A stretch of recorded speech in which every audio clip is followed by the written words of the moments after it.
we decided to pivot. You know, the oil and gas industry isn't the only industry in the world. And, 4 weeks ago, I was a well technician.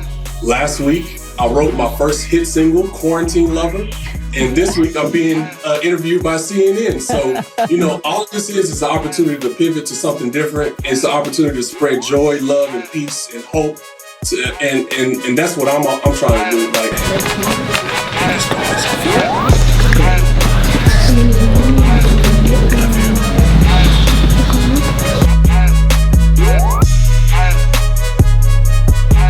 For sure. Do your thing. So, Jacobe, BJJRealtor,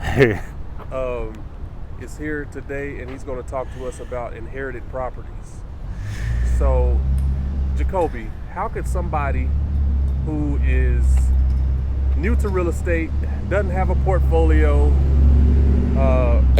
never really had a chunk of money in their life, and subscribe, my nigga, and they inherit a property, what's the best way they can do to turn that into an asset? Yeah, so that's a really, really good question. I actually have this happen quite a bit with folks, because you can inherit a property a lot of different ways, right? Either somebody can leave it to you in their will, or if your parents own a property and then they pass away and they might not even have a will.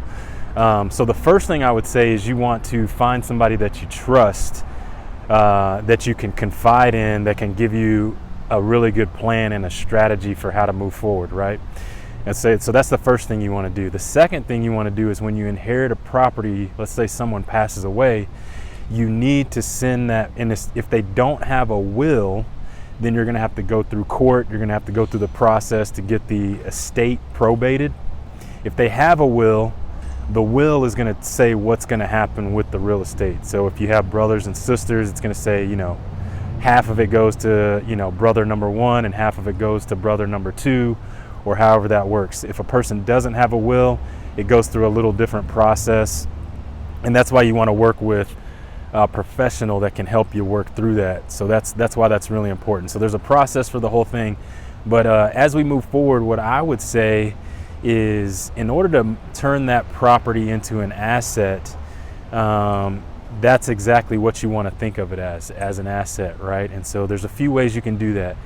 If the property is already paid off, you can sell the property and then take the money and possibly buy another property, because a lot of times when somebody inherits a property, the property's usually not in good condition. There's a lot of deferred maintenance that hasn't been done to the property and that sorts of thing. And so if you have the money to fix the property, then I would just fix it, and then I would lease the property out, and then use the money from your revenue from the property to either buy another property or to support your lifestyle.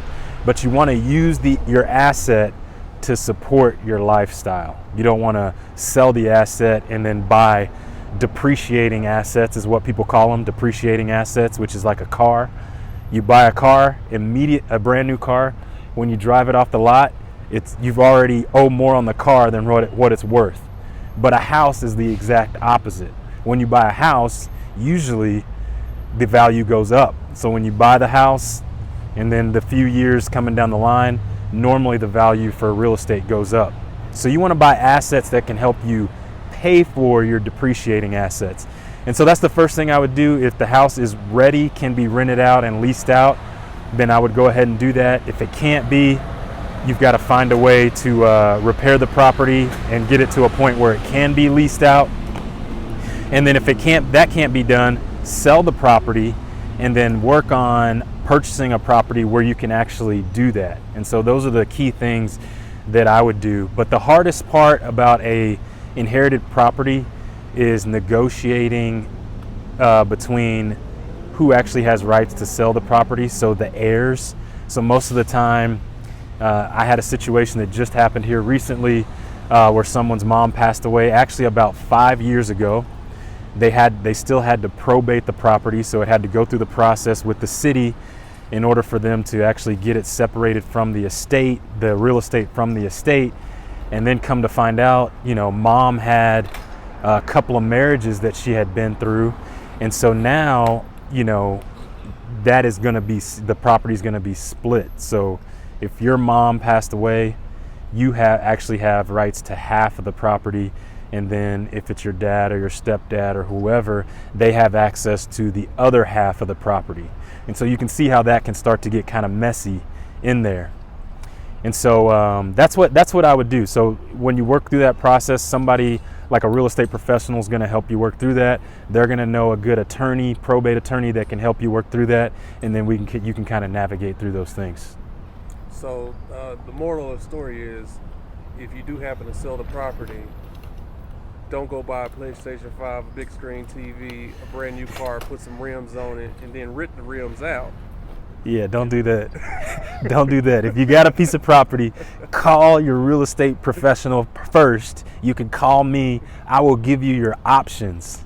Then you can figure out what you want to do. The other hard thing too is when somebody passes away, it's a really emotional thing, right? And so, you've got a lot of you might have a lot of memories in the house or something like that. And so it's really good to get someone who's like not involved in the family and that sort of thing, because they can help you think logically about things, right? And so that is a really hard time when somebody passes away and you're trying to figure out what to do with your property. So the other thing too is when somebody passes away, you're going to have a lot of people that are going to be, you'll probably find out you're going to get a lot of mail from people that say like, hey, we buy properties cash or whatever else. Well, there's some really good people that do that. They're called wholesalers. There's some really good wholesalers, and then there's some people that are just straight up crooks.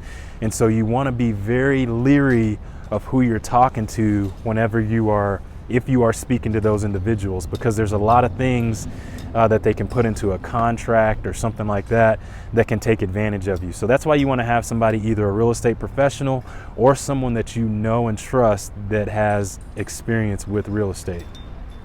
For sure, man. Thank you for the tips, bro. Yeah, for sure. And Appreciate if anybody ever needs anything, I'm here to help them for sure. BJJRealtor, guys. Y'all follow him on Instagram. He's got a podcast called Success Without Sacrifice. Success Without Sacrifice. That's exactly right. Yeah. Y'all hit him up on all social media. Jacobe Kendrick on Facebook. Jacobe Kendrick Realtor on Facebook. Jacobe, you can just Google Jacobe Kendrick. You'll find me, and then on Instagram it's BJJRealtor. You'll find me there. So anywhere, if you Google my name, you should be able to find me. And he's a brand new purple belt, man. Y'all see them guns right there, man. Brand new purple belt, on his way to a black belt in jiu-jitsu. So don't mess around with this guy. If you want to learn some jiu-jitsu, we'll help you out with that as well.